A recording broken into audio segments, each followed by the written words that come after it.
Good evening and thanks for joining us tonight for 23 ABC News at 5. I'm Jessica Harrington. Tonight's top stories. Meadowsfield Airport is preparing for the visit from the Commander-in-Chief. What we know so far about the highly anticipated trip from President Trump. Plus, as he gets ready to talk about water issues in the Central Valley, we hear from a local farmer what they said ahead of his speech this week. 23 ABC News at 5 starts right now. Live from downtown Bakersfield, 23 ABC News at 5 starts now. Good evening. Preparations for the president's trip to Bakersfield later this week are already underway. He's set to talk about water issues impacting the Central Valley. 23 ABC's Alex Bell joins us live from Meadowsfield Airport, where the president will land with more details on his arrival. Alex? Yes, President Donald Trump will be leaving Los Angeles in less than 2 days and coming right here to Meadowsfield Airport in Bakersfield. Now, his arrival has been under tight wraps. However, I spoke to a few local businesses today who told me that the Secret Service has already been on the ground since last Friday, ramping up for the president's arrival. On Wednesday, President Trump is scheduled to fly into Bakersfield to meet with local congressman and House Minority Leader Kevin McCarthy about efforts to improve water supply for farmers in California and other western states. Representatives from a private charter company at Meadowsfield Airport told 23 ABC that a C-5 transport plane from the U.S. Air Force arrived Monday morning to unload unspecified cargo and personnel ahead of President Trump's visit Wednesday. 23 ABC cameras were live streaming as crews in military uniform and suits worked around the plane and unloaded various cargo. A staircase was also removed from the nose of the plane and then put back in. According to the private charter company, representatives of the Secret Service were at the airport on Friday. Another local business told me that Secret Service agents also came to their businesses last Friday. The employee said Secret Service looked inside their business and wanted agents inside and on the roof, as well as camera access. The employee also stated that things had been very tight-lipped compared to when Vice President Mike Pence made a trip to Bakersfield. After the president's trip to the Central Valley on Wednesday, he will be heading to Las Vegas, where Thursday he'll be delivering remarks at the Hope for Prisoners graduation ceremony at the Las Vegas Metropolitan Police Headquarters. The president will discuss his administration's efforts to provide previously incarcerated Americans with second chances. Now, there's no word on how long the president will be here or even where he plans to go, but we will have team coverage all day from the time Air Force One lands till it takes off. So make sure you guys tune in and head to our website, turn23.com. But for now, in Bakersfield, I'm Alex Bell for 23 ABC News, connecting you. All right, Alex, thanks. And as we mentioned, President Trump is expected to focus on water issues while in Bakersfield Wednesday. That's according to White House officials. 23 ABC's Dion Wang joins us in studio with what local water officials and farmers are saying about the president's upcoming visit. Dion? Yeah, Jessica, the local farmer and official I spoke with are hoping that President Trump's visit will move the ball forward in addressing the water issues in Kern County. Right now, many farmers are still paying 100% of their water bills, but are only receiving a lower percentage of what they're paying for because of the water shortages and restrictions. They said if these issues continue, it could have significant consequences to our agriculture business. President Trump coming to see what's actually going on with the agriculture business. Maybe he's going to step up and do a little something, because Kern County is an agriculture county. Jerry Garcia, a local farmer in Bakersfield, says he's one of many in the agriculture industry affected by water issues in the county. Because of the water restrictions, we've had less crops being grown in through this company that we do business with, which cut the season short for us. It's made it to the point to where I haven't been able to make the money that I used to make before, so I had to go work elsewhere. Eric Averett, the general manager at Rosedale Rio Bravo Water Storage District, was invited to join the discussion with President Trump. He says part of the water issues in Kern County stem from overpumping from basins through the years that weren't being naturally replenished to keep up with demand. A lot of the issues that we're challenged with are aging infrastructure and a reprioritization of where the water needs to go. And unfortunately, that has meant more and more water has been taken from the farmer. A lot of people that are growing the crops, they're going to stop growing as much as they used to. Averett and Garcia say it's important to keep the food here locally. There is a security aspect to food reliability. I mean, if you think about it in the bigger picture, being able to have domestically grown food is very important. And I'm assuming and hopeful that the president recognizes that and is willing to come forward and talk a little bit about how can we preserve that going into the future. Local Congressman and House Minority Leader Kevin McCarthy speaking to Fox News Monday, echoing Averett's concerns and McFarland praising the work the president has already done to secure water for farmers. This president has worked greatly using science, not based on politics, but on science, to allow to have more of that water stay with the Californians and America to make sure we're secure in our food supply as we move forward. Meanwhile, Garcia says water is critical to a farmer's livelihood. Food grows where water flows, and if there's no water flowing, there's going to be no food growing around here. There are many facets to the water issues in our county, so for more information, you can head to our website, turn23.com. For now, live in studio, Dion Wang, 23 ABC, connecting you. And we'll have all your coverage on President Trump's visit to Bakersfield online and on air this Wednesday. Be sure to head to our website, turn23.com, and download our mobile and tablet app.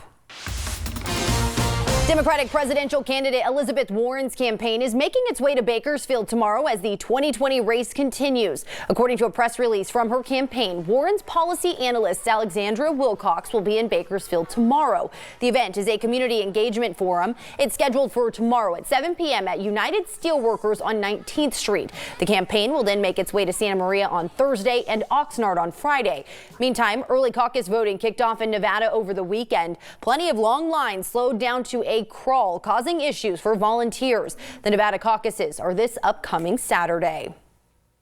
Tomorrow is the last day to register for the California primary, which is set to get underway in about 2 weeks. You can register online, by mail, or in person.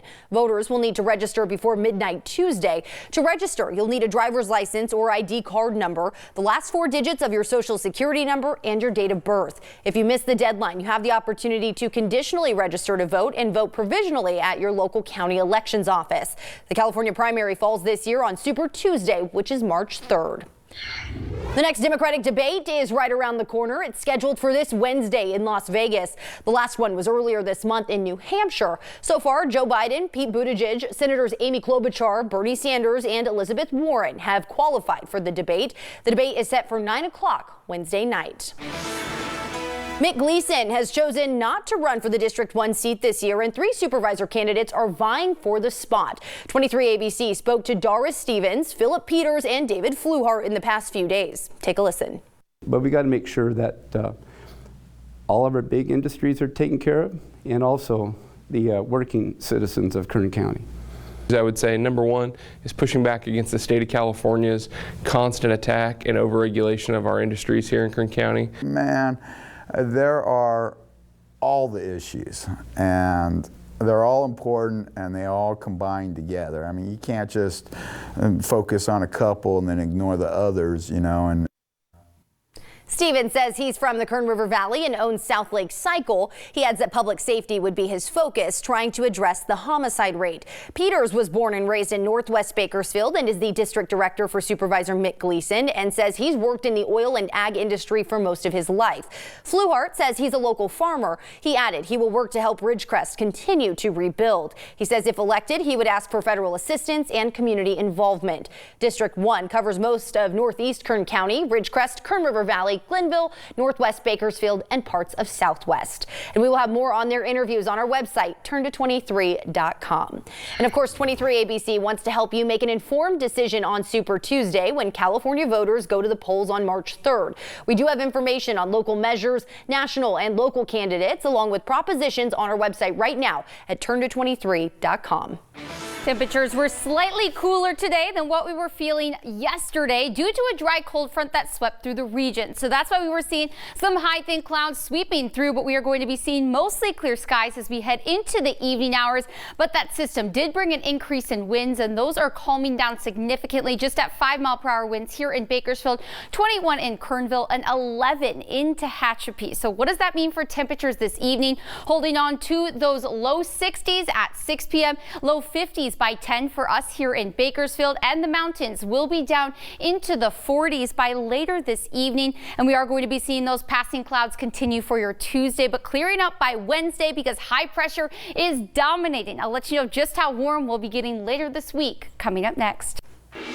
A local family is mourning the loss of a loved one after he was killed on Friday by an accused drunk driver who collided into his motorcycle in central Bakersfield. Authorities have officially identified him as well. On Friday around 6 p.m. on Chester Avenue, Dion Nobles died while riding his motorcycle after being hit by Torres Dawson. Following an investigation, Dawson was arrested for DUI and gross vehicular manslaughter.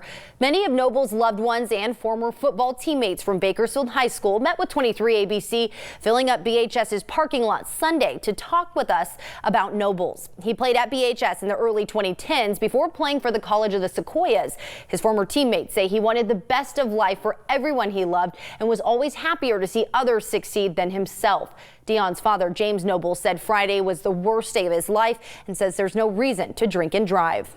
The hardest thing I ever seen was to see my son laying up under a yellow, whatever it was, you know, and they won't let me get up to him to make sure it's my son. So I had a rough night that night. His former teammates say he was the hardest working person on and off the field and that he had ambitions of owning his own business. The city of McFarland is preparing for another planning commission meeting regarding a possible expansion of the GEO Group's detention center. Tomorrow, the McFarland Planning Commission will meet, and one of the topics on the agenda, a second public hearing to approve a permit to expand the Golden State Modified Community Correction Facility on Frontage Road in McFarland. If approved, it would add another 1,400 beds for ICE detainees in Kern County. Hundreds of residents attended the last meeting and forced McFarland police to add extra officers for security. The meeting is set for tomorrow at 6 p.m. at the McFarland Veterans Community Center on West Sherwood Avenue. City Council is gearing up to discuss a number of topics in this week's council meeting, including body cameras for the Bakersfield Police Department. The city is looking to transfer $737,000 in additional sales tax revenue to BPD's capital improvement budget. The money will go toward the fund to purchase body-worn cameras. City officials will discuss the request during Wednesday's meeting. The City Council meeting is scheduled to be held at City Hall starting around 5:15 p.m. on Wednesday.